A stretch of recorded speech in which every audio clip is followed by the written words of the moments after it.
3, 2, 1, start.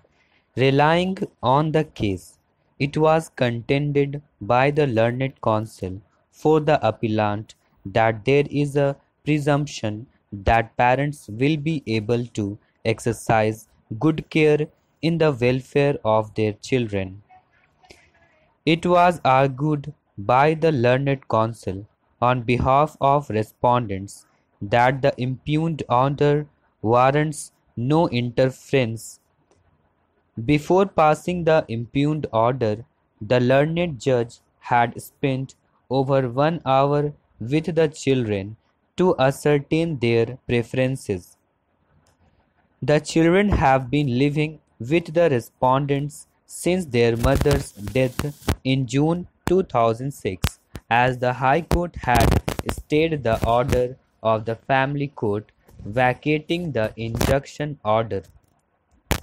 While the respondents had been complying with the visitation rights granted to the appellant, the children were not happy with the treatment meted out to them during the time they spent with their father and stepmother. In contrast, respondent number 3, contrary to the apprehensions expressed by the appellant, has stated on record that she had no intention to marry and would devote her life towards the welfare of the children. Respondents further asserted that the cited cases are not applicable to the facts of this case. We have heard the learned counsel for both the parties and examined the impugned order of the High Court and also the orders passed by the Family Court.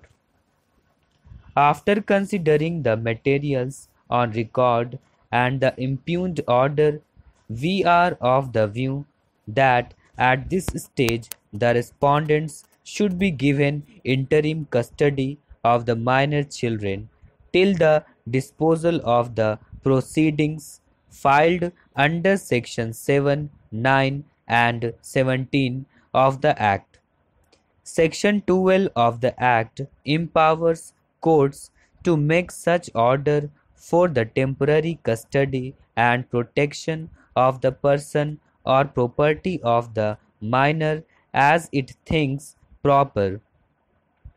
In matters of custody as well settled by judicial precedents, welfare of the children is the sole and single yardstick by which the court shall assess the comparative merit of the parties contesting for custody.